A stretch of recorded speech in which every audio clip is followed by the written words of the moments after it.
Hello, I'm Emilee Robbins, and I'm a PhD student at the University of North Carolina, Greensboro. And I'm Andrew Turner. I'm also a PhD student at the University of North Carolina, Greensboro. And today we are interviewing Dr. Jill Bender. And just a little bit about Dr. Bender. She earned her MA from the National University of Ireland at Galway and earned her PhD at Boston College. And some of Dr. Bender's research interests include Britain, the British Empire, global history, and imperial networks. And she has published several chapters in some edited volumes, and as well as her own monograph entitled The 1857 Indian Uprising and the British Empire. And to begin our interview, I just wanted to ask, what initially drew you to study history? It was always a favorite subject, I guess all the way back into elementary school. I just was drawn to it. As far as what, I guess, convinced me or encouraged me to pursue it as a major at the undergraduate level and kind of, beyond high school, was actually just I had phenomenal high school history teachers and just very supportive, a lot of guidance, and I was one of those high school students who read footnotes, and so I actually, some of my interests, the direction I went in my own research, actually, I can tie all the way back to reading the footnotes of my history textbook my junior year of high school. Very cool. I think probably also travel sparked an interest in history. My parents, my grandparents, my parents, my family has a really strong sense of wanderlust, and so my parents were always taking I'm the youngest of three children, taking all three of us on, family vacations and trips, and they had lived all over the U.S., and so that exposed me to a lot of different areas and a lot of different histories. Mm-hmm. So cool. Do you remember there being any particular experience or trip that you took that maybe helped you hone in on, or sparked in your mind this is it, this is what I want to do? Yes, there are actually a couple, and it was my first two trips overseas, I think, that really sparked. My father went to the Naval Academy, and my parents were actually married in Annapolis, even though I grew up in Idaho and my family is from the Northwest. And so, like I said, family vacations, my parents would take us back to Annapolis, and I think that kind of sparked an interest in colonial histories, although U.S. colonial history. And then when I was 13, my parents, this was the benefit of being the youngest of three, everybody was in college, and my parents were going to England, and they didn't know what to do with me, so they just took me with them. Yeah. And 13 is a really impressionable age. Yeah. And so that was my first trip overseas, my first trip to Britain, and it doesn't surprise me that I became a British historian based on that. And then I also had another trip. I was quite obsessed with Ireland when I was a teenager. I guess I still am. Yeah. But my mother went back to school. She hadn't gotten a degree, in her 20s, and so she went back to school when I was 11 and got her BA in English when I was a junior in high school, and then went on for her MA. And one of her mentors at the university was actually on sabbatical in Belfast when I was 17, and so my mom and I went over and stayed with her. And I think being exposed to Belfast right before the Good Friday Agreement, and having kind of a professor at my fingertips who was willing to walk all over the city with me and answer every question also opened a lot of doors. Yeah. Oh my gosh. That's an amazing experience. Like you said, that a very informative period. Yes, definitely. Do you think that, so you mentioned that obviously your experiences overseas kind of sparked this interest, particularly in, I guess, Britain and Ireland. But I guess kind of fast forwarding to your time, in academia, was there something that helped you kind of settle on British history? Was it kind of because of these, formative kind of experiences, or, a combination of that plus your academic experiences? I think it was a combination of all of those things. In some ways, that kind of background in those experiences when I was in high school, junior high and high school, as well as, like I said, family travel, all convinced me to go to William and Mary as an undergraduate, and it was kind of the perfect place for me, I guess. And I had a really wonderful mentor there, Jim Axtell, who kind of helped me think about the sensitivities that I think are necessary when studying any history, but especially colonial history. And then I studied abroad my junior year and went to Scotland, and I feel like the next 5 years of my life were just sort of, my main goal was to try to get back to Europe, basically. And so then I did the master's degree there. And so just the mentorship I had at all of those universities and the people I met, the friends I made, definitely encouraged that. And then as I moved forward, I mean, a lot of my research is comparative, and part of that is because, well, it really interests me, and I'm very fascinated by the multiple perspectives that, that different people bring to a subject. And it's also, I have to admit, constantly just an excuse to travel. Which is fair. Yeah. That seems like a great way to do comparative history, though. Like, I can see that the groundwork being laid for you in having multiple experiences across, educationally and stuff in different locations. And I've also been really fortunate because travel has become, I mean, with the exception of the last 2 years, travel has become easier. And there's, I think because of that, more works along these lines are being produced. Was there, so once you decided that you wanted to sort of enter academia, was there something that really drew you to Boston College, or someone you really wanted to study with? So I knew I wanted to go on for a PhD really as an undergrad. And like I said, I talked to Dr. Axtell a lot about that. And I originally went to NUI Galway for my master's, thinking that I would study Elizabethan era colonization and the similarities between England and Ireland and Virginia, which is actually what I did my undergraduate honors thesis on. But when I got to Galway, I kind of I basically became fascinated with the 19th century. So I jumped ahead 300 years, and part of that was because I decided to take part in this taught MA, which was on culture and colonialism and was actually interdisciplinary. And so in that process, I just spoke to a lot of my mentors in Ireland and said, what programs would you recommend in the U.S. for going on for a PhD, especially programs that emphasize Ireland and Ireland within a colonial context. And Boston College was one of the schools I applied to, and when I visited, it just was the right fit. Yeah. And whenever you kind of, I guess, were cultivating like your academic style and how you wanted to write and I guess, research, were there any like historians that were particularly influential in your work? There were both individuals that I worked directly with, and then also individuals whose scholarship I read. As far as the scholarship, when I was in Ireland, I read really the introduction to Tony Ballantyne's work. I just forgot what it was called. Orientalism and Race, I believe. And he puts out the idea, or proposes the idea, of webs and networks. And it's the first time I'd ever envisioned the British Empire in that way. In my mind, it was kind of just the places painted red on the map. And it was the first time I really thought about what drew those locations together and how those connections could be manipulated and forged and destroyed. And so that really kind of blew my mind. That book was really formative to me, as well as a lot of research coming out that time by Simon Potter and Zoe Laidlaw, and just those working in networks.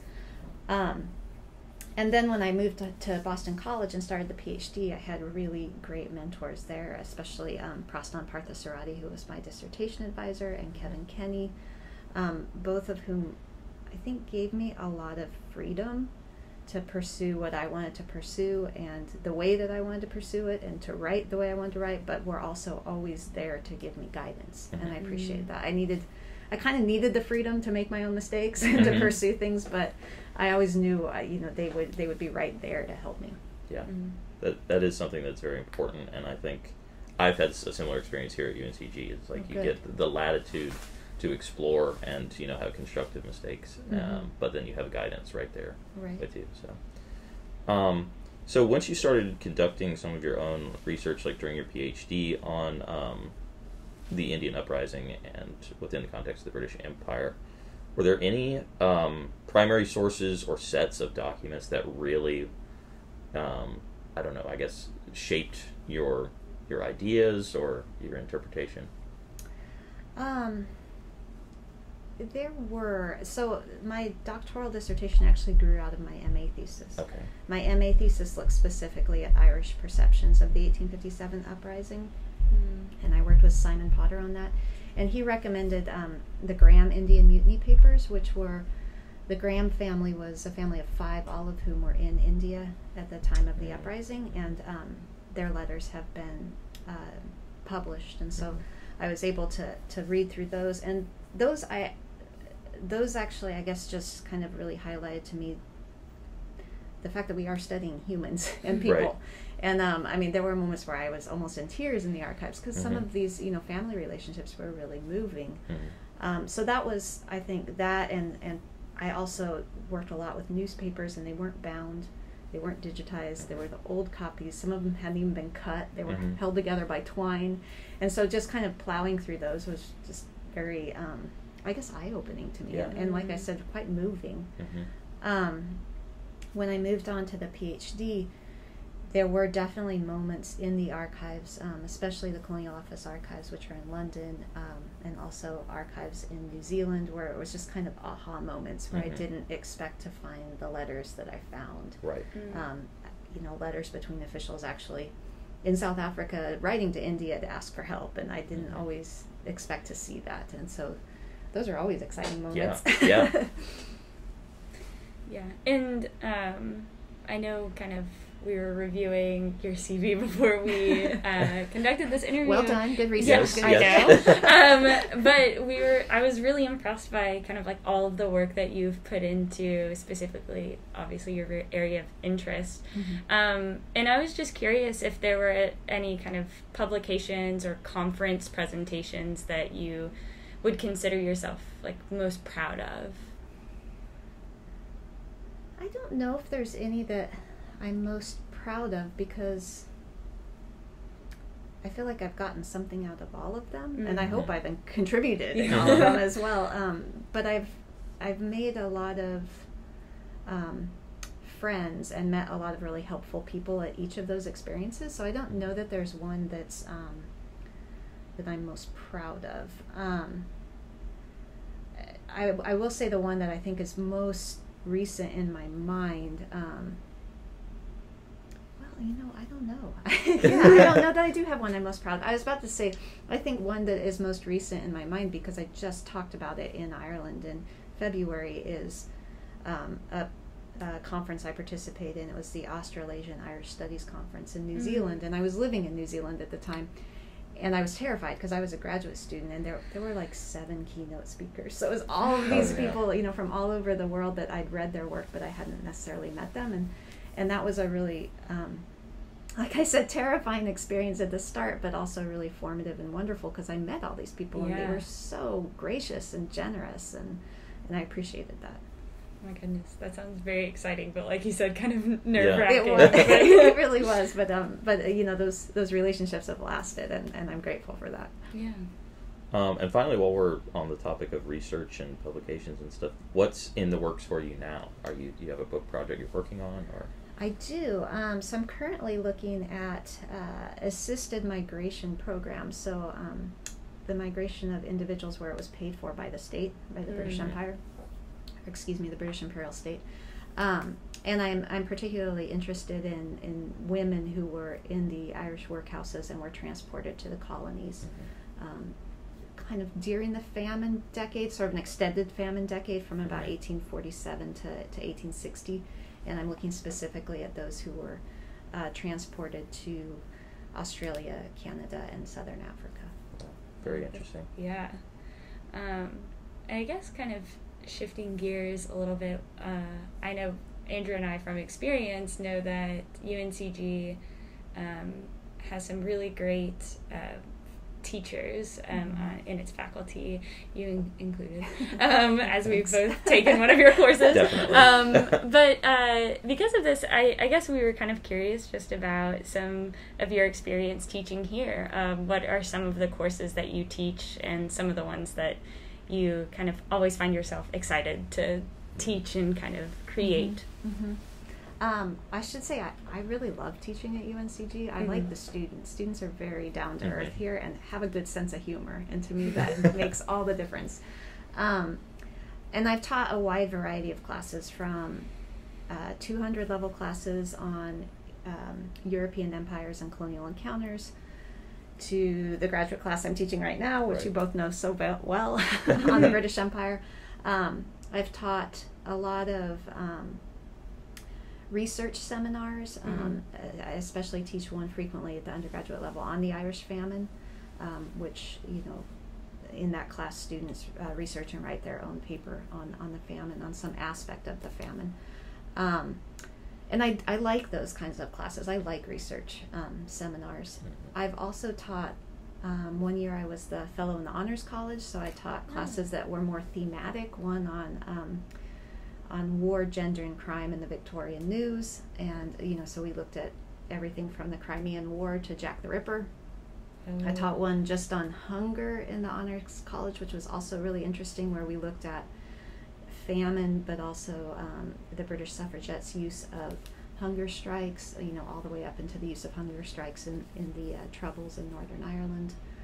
I've taught for the Emeritus Society, which are individuals in the community who are retired and simply want to take classes, and that's a lot of fun too. I've taught classes on that, on the Irish famine, and then again Victorian news. So it's been I've had a lot of opportunities to teach a lot of different classes, and I've enjoyed them all, because we do have a lot of freedom in teaching, and I appreciate that. So all the students that I've encountered that have taken your courses have really enjoyed them and have found them very effective. So what are some tips and maybe, I don't know, ins and outs that you've learned over your times teaching to make yourself an effective teacher? I really like the emphasis on primary sources at every level.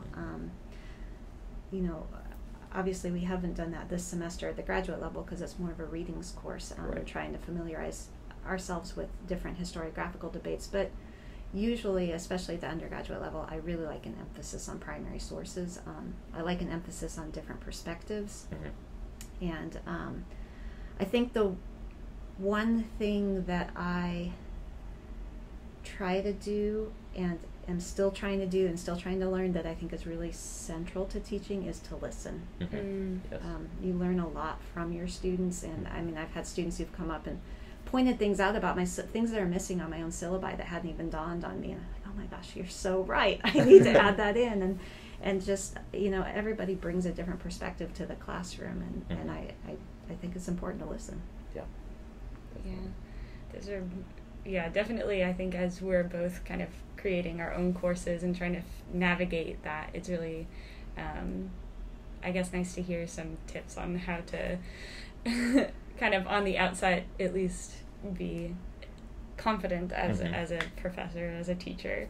I think that's actually one thing that took a while as far as listening, I'm still trying to become a better listener. That is an ongoing goal.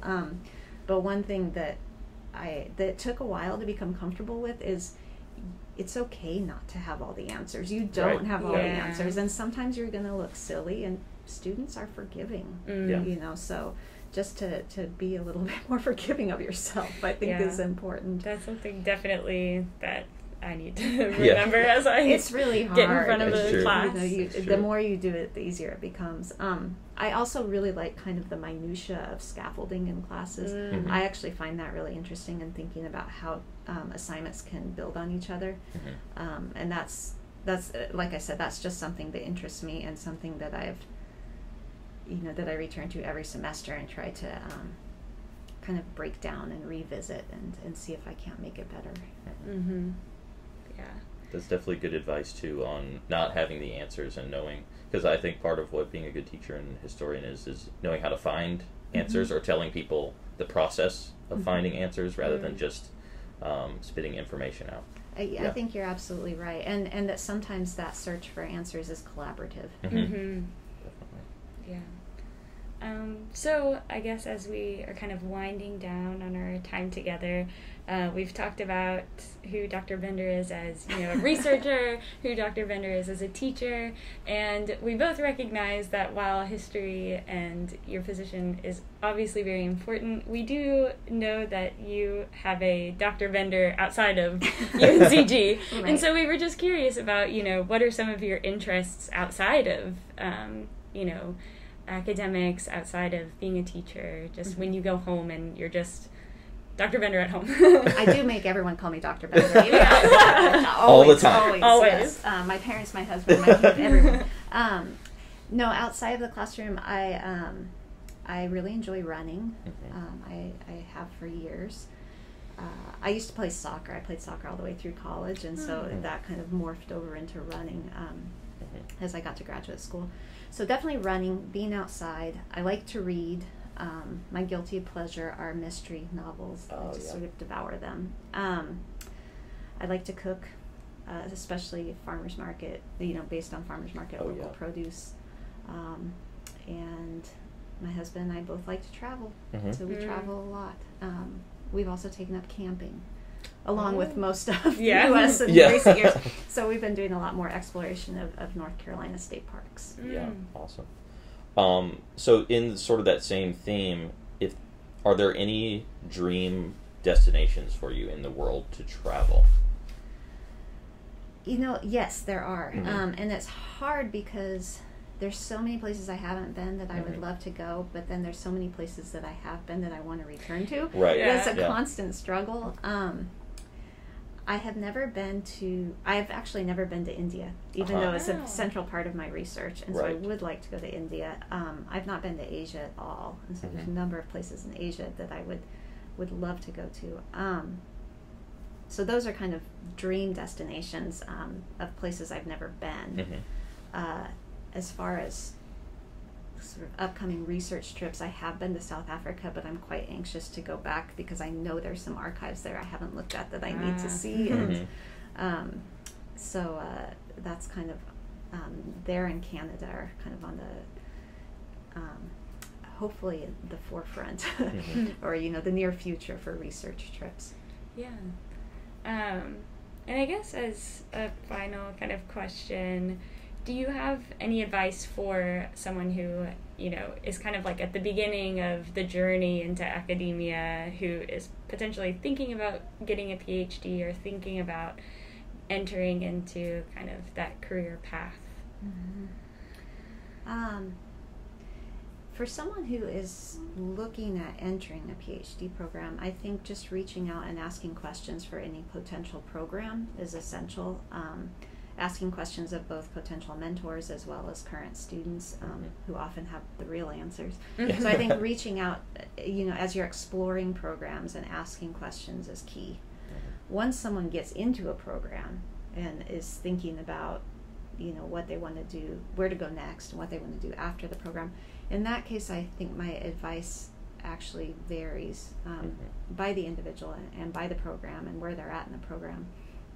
I think one of the things that when I started graduate school that kind of surprised me is that when I started, I felt like, okay, I have 7 or 8 years ahead of me. And I didn't really realize that there are milestones along the way. And so not every year is the same. And that was helpful to me to realize that. It kept things very interesting and, you're always moving forward. But that kind of carries over into the sort of advice I would give current graduate students because it depends on where they're at in that process. Thank you so much for giving us your time and these wonderful kind of answers to all of our questions. Yes, thank you so much. Thanks for coming by. Yeah.